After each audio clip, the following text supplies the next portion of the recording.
What are we gonna do today? So, welcome to the Holistic Kids Show. My name is Zane. My name is Noah. And my name is Imad. We're the Holistic Kids, here to educate us kids from the inside out. We kids today are living in a mindless world. 71% of parents of a child under the age of 12 say that they are somewhat concerned their child might have spent too much time in front of screens, including 31% who are very concerned about this. This is a huge problem. We are running around the world with our faces in our phones, clueless about the world around us. We are mindlessly consuming food, information, and even toxins while staring at a screen. How are we going to live more conscious lives? With what kids love, stories, especially these stories. Mr. Andrew Newman, did I say your name right? Newman? You got it. Is the award-winning author and founder of Conscious Stories, a growing series of bedtime stories purpose-built to support parent-child connections in the last 20 minutes of the day. Andrew has been an opening speaker for Deepak Chopra, a TEDx presenter in Findhorn, Scotland, keynote speaker at Dr. Becky Bailey's Conscious Discipline Conference, and authors in residence of the Bixby School in Boulder, Colorado. He counsels parents, helping them to return to their center so they can be more deeply present with their kids. And thank you so much for joining us today. What a pleasure. This is going to be great. Yes. So let's start with the basics. What is mindfulness? Great question. I think it's just about awareness to what's happening around you and inside you. So we want to be able to track our emotions and our feelings. We want to decide how we respond rather than react. And there's some things we can learn to do that. And when we do, like, life is a little bit calmer. Mm-hmm. So let's talk a little more about your story. Why did you decide to do this in the first place? I don't even know that I made the decision. So there was a decision at some point, but I want to say that the very first book, which is A Little Light, was me following my creativity. I just wrote a poem and I just knew it needed some pictures. And that was the very first story. I had done that 3 or 4 stories when I started to go, oh, wait, why?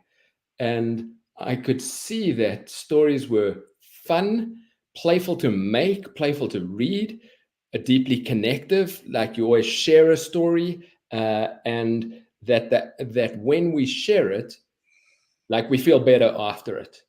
It's as simple as that. It's like, how do I feel? Well, I read a story together, now I feel better. So something changes in mood and emotion from that connection and from that time. And I started to explore how that was a helpful thing for both for adults and for kids.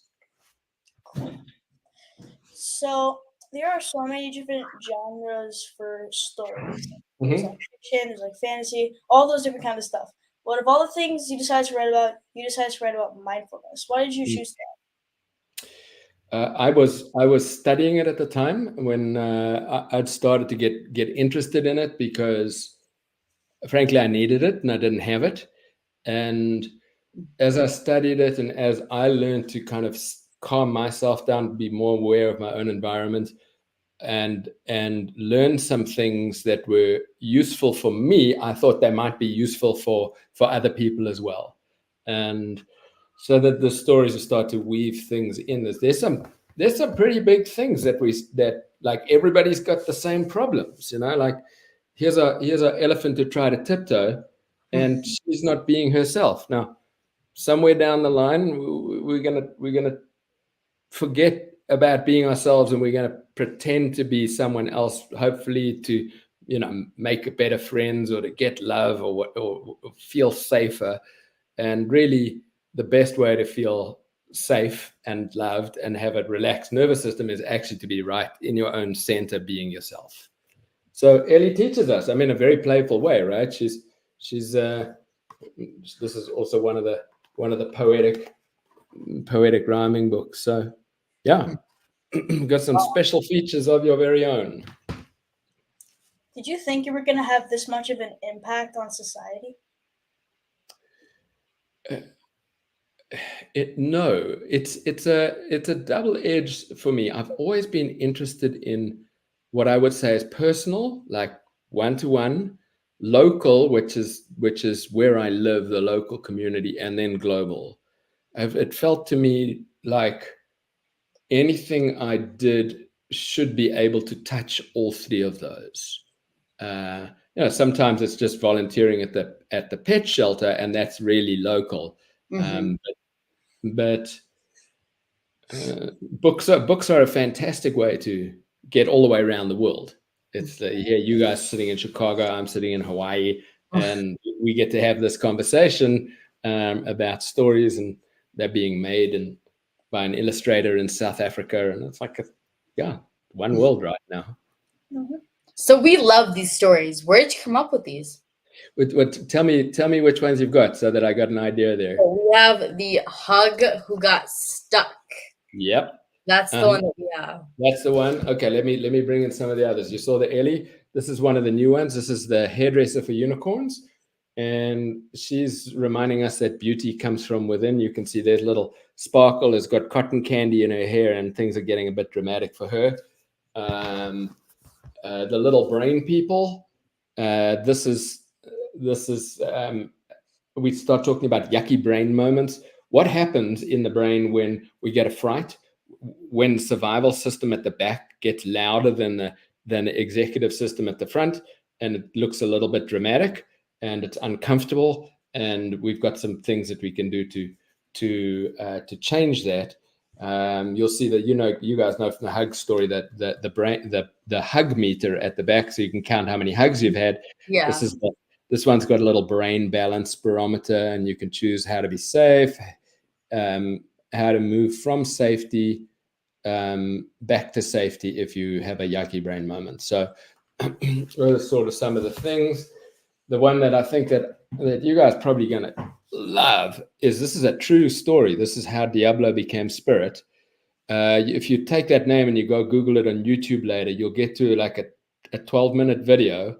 7 or 8 million people have watched it, because this guy is the star of the show. He's an incredible leopard, and he needed a little bit of help from an animal whisperer who was able to come in and help him, and they caught it on film. The only book I've ever written that's a true story. It's much harder, much easier for me to come up with a hug factory than it is to come up with a true story. But bring me back to your question. You were asking, where did you come up with these stories? So sometimes it's just a spark of inspiration. This guy, the boy who searched for silence, I went on a 4-day silent meditation. I wasn't even thinking about books. We weren't allowed to write anything whilst we were there. And as we finished the meditation retreat, there was this impulse. It was like, oh, I want to do that. And the story wrote itself. It's like it took 5 minutes, and it was almost perfect right there and then. All I had to do was find somebody to do the pictures. In other times, like we've got that one true story there. Everybody loves a unicorn, so of course we've got unicorn stories. But the themes, I see the themes with. So I do some work coaching and my studies that have been therapeutic, learning to be a therapist. Everybody who's at that school is really working with the same big themes. And so I look at the themes and then think, who would be a fun character to bring that story to life? What is the message we really need to land into the body and into the heart? That's the medicine for that type of challenge. Like you know, in the hug who got stuck, hug comes out of the hug factory and runs into the web of sticky thoughts. Yeah, this is great. So everybody's got these sticky thoughts. Everybody gets into trouble. and our heart gets blocked up a little bit. We want to be able to find a way through that. When the hug gets free, there we go. When the hug gets free, we all feel better. We literally feel better just reading the story, and that's there you go. Whee! So these are such really inspirational stories, but how have kids really responded to these stories? Well, I was at I mean, the answer's actually on the wall behind me. The love letters from kids. Just did a school visit for 2 weeks. I was in one school. We're helping kids write stories, and they just everybody loves them. It's fantastic. It's fun to see the kids drawing the characters themselves. So we have different versions of you see there's the hug who got stuck. Yeah, it's pretty cool, right? Mm-hmm.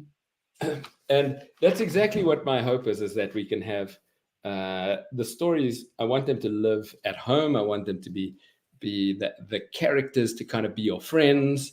You guys feel like it's something that you enjoy. Whether it's a hug, whether it's a leopard, whether it's a unicorn, whether it's little brain people. So you talked about the last 20 minutes of your day. So how are the last 20 minutes of your day really important?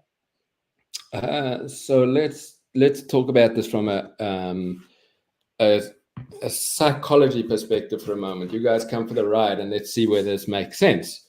I haven't had this conversation with guys your age, so I'm actually really interested. I know what it's like when you have that day where something happens at school that's just not great, and then you come home and it's still kind of bugging you, right? Feels a little bit heavy. And then what happens in the brain is the brain starts to work out a strategy so that doesn't happen again. Or you don't want to feel horrible twice, right? Why do that? Yeah.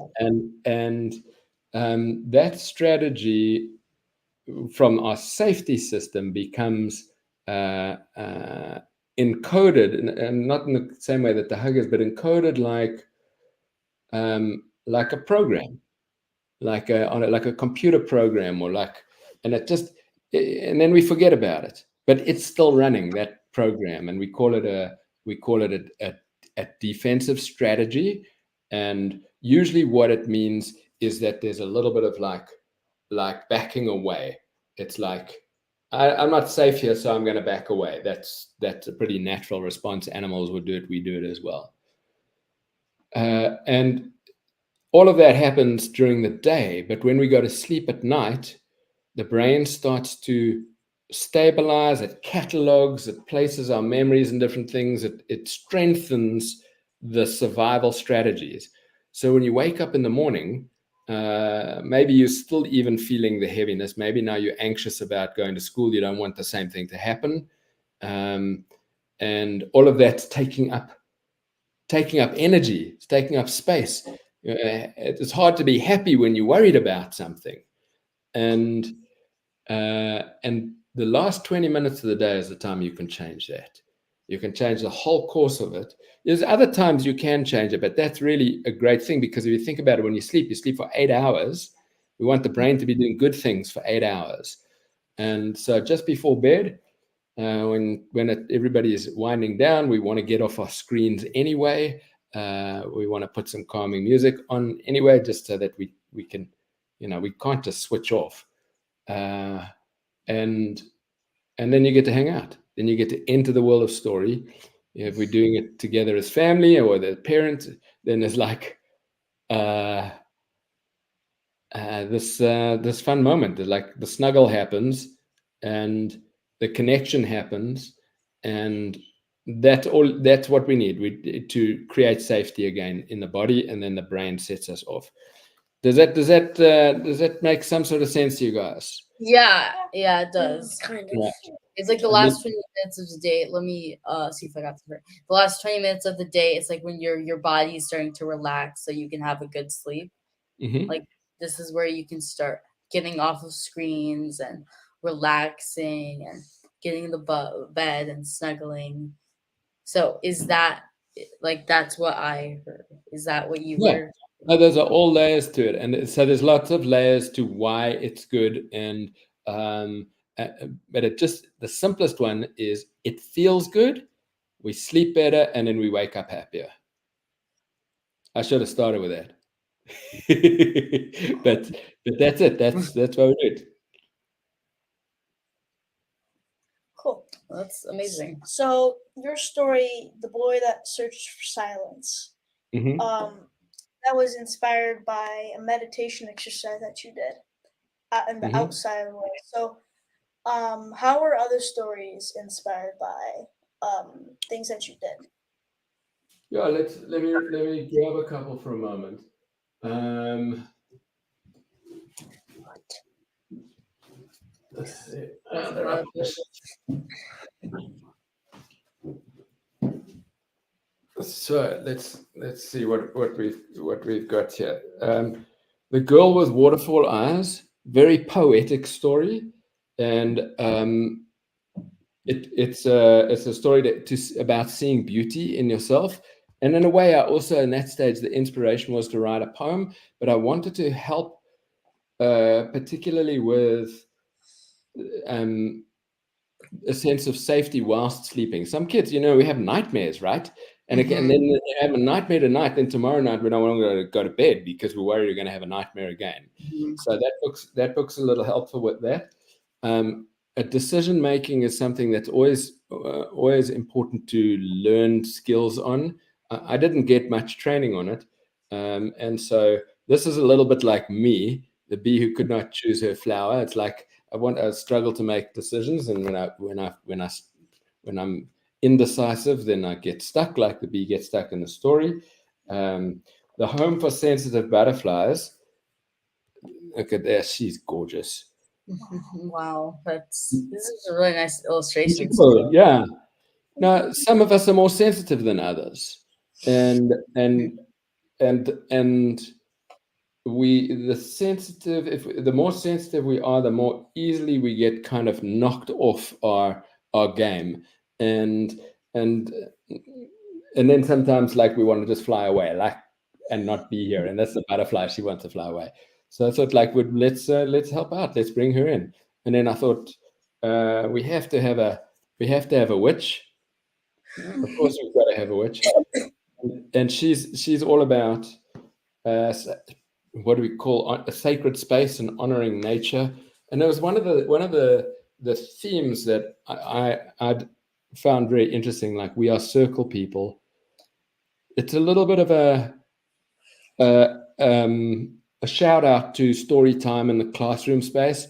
It's like you sit down in a circle, Mhm. read a story, and it's fun. It's nice. It's nice to be sitting Yeah. together when you can see everybody's eyes. So those are some of the ideas there.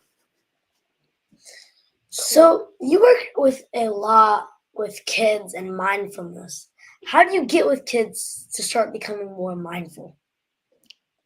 Well, the start of every book. You can tell me what's at the start of every book.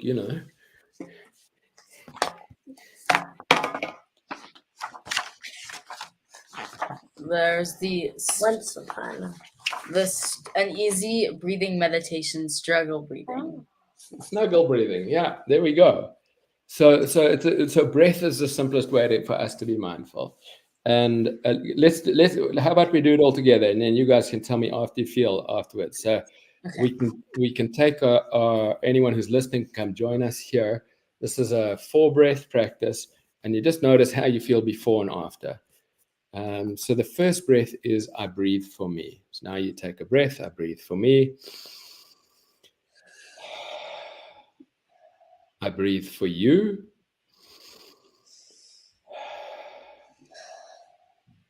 I breathe for us.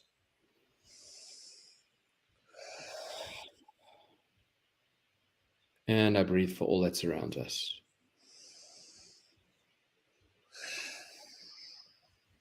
Just hang out here for a moment.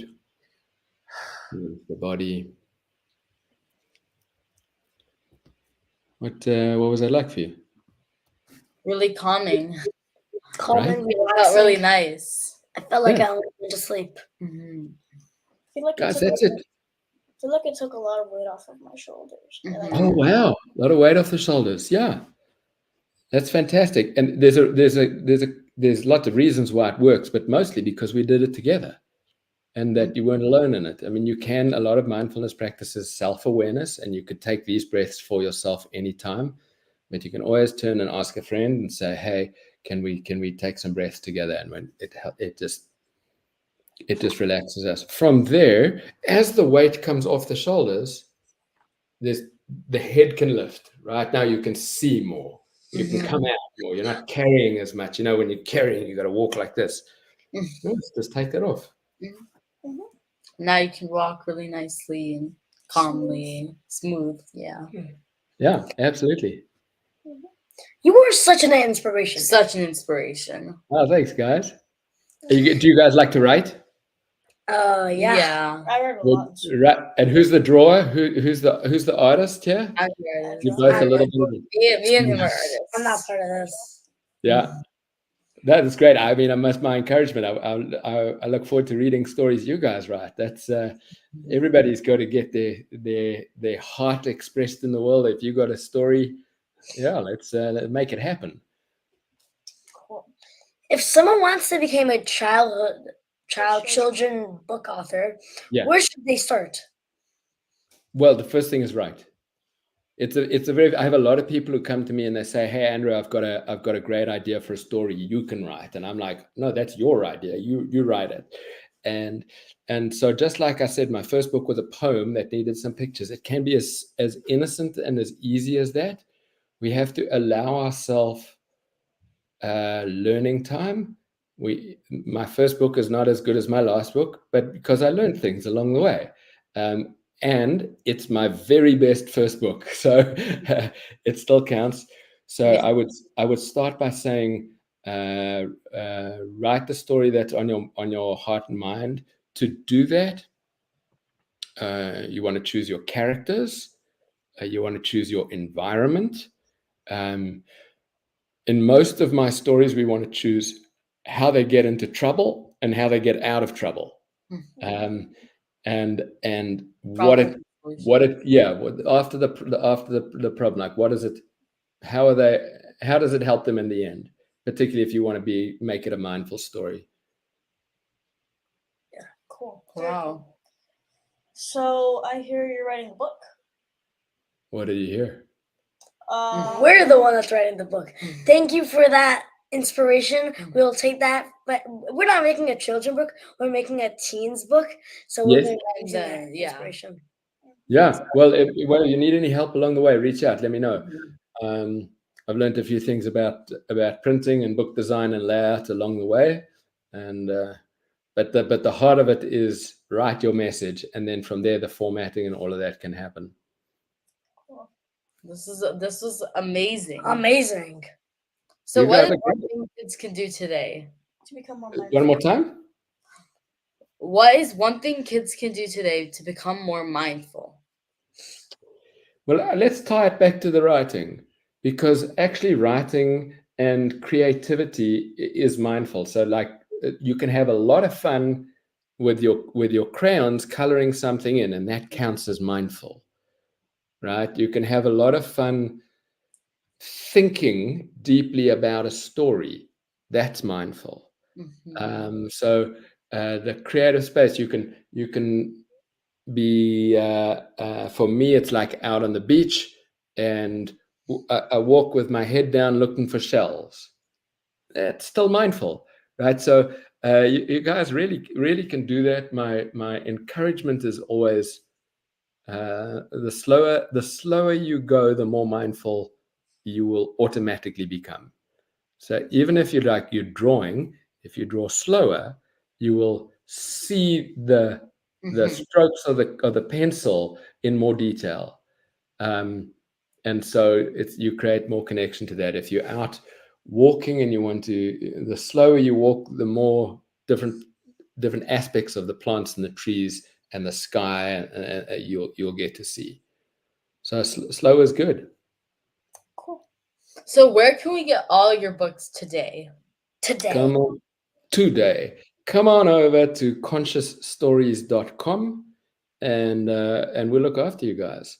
Is that we got all, there's 23 books now. There's we actually turned this hug into a plushie. So if you want a squeezy, I'm wearing the swag. I got my t-shirt going. And but consciousstories.com is great, and we got some great deals there for you. Make sure to go there. Make sure to go to consciousstories.com. Then they'll take care of you. There's so much stuff there. You should definitely check it out.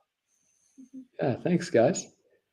Yeah. What are you reading now? What's the favorite book for now? Like, what you mean? Like just, not in the picture books, yeah. Just like you guys are reading chapter books. What's in my class, we have a book we have to be reading, which is called Woodrunner. Okay. Sci-fi. I think. I read a lot of novels. Mm-hmm. Nice. And I just like to just pick up a graphic novel, and I just read, like, there's like a ton chapter. Yeah. Good. Well, that's it. You take some time to yourself and you sit back and dive into a book. Mindfulness. Tick that box. You're doing it. Okay. So that was awesome. Awesome. I love learning all that cool stuff. So we know you're really busy, especially in Hawaii. So we're thankful for the time that you've spent with us. So let's recap Mr. Andrews' key points.